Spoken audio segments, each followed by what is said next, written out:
Here at Braden Threadgold, we receive an incredible variety of design briefs, and sometimes figuring out what they are asking for can take almost as long as delivering the goods. So we thought we'd give you a little guidance. Giving your agency a decent design brief can save you a lot of time and money, as it ensures that the creatives understand exactly what is required and focus their energies in the right direction. Of course, the content of the brief will vary hugely, depending on what outputs are required, but there are some definites in terms of key points to include, which you should try to keep in mind.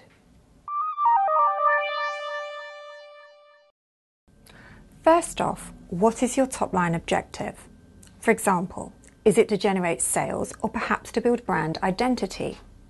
Maybe you are looking to educate your audience or simply to share important information. Whatever your objective, it will help both you and your agency to state it from the outset and ensure that everybody keeps their eye on the ball. Next, try to include a company profile.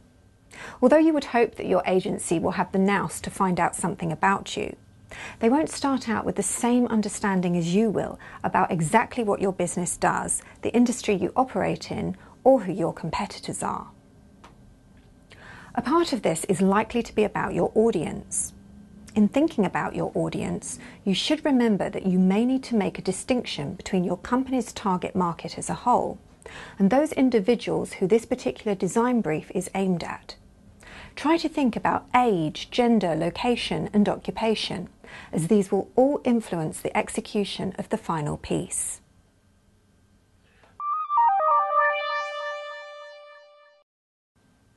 What tone do you need to set? Informative, solid and professional, or maybe friendly and approachable? Don't be afraid to supply examples of other designs, however random, which set the right tone for you, as these will also help provide a framework for the creatives to work within.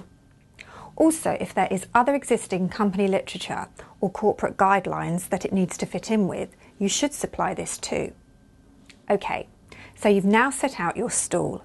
It's time to get down to the nitty-gritty, which will enable your agency to advise and quote you accurately.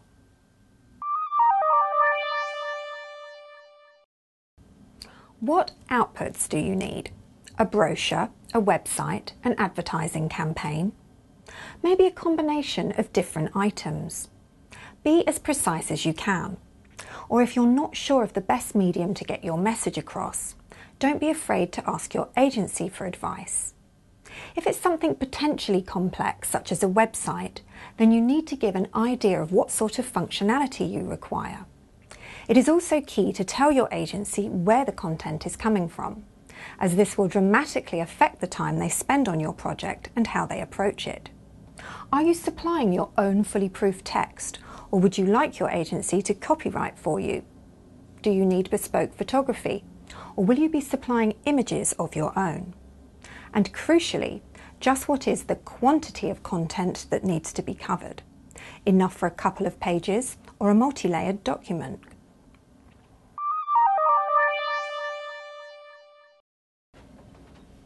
Finally, you should really try to give your agency a budget and realistic timescales to work to, rather than expecting them to pluck something out of the air.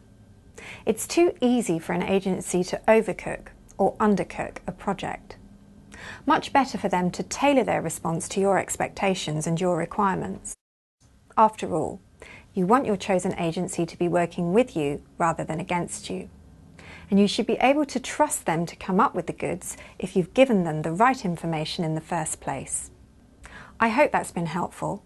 And if you weren't taking notes, you'll be pleased to know that you can download a transcript of this video from our website, bradenthreadgold.com.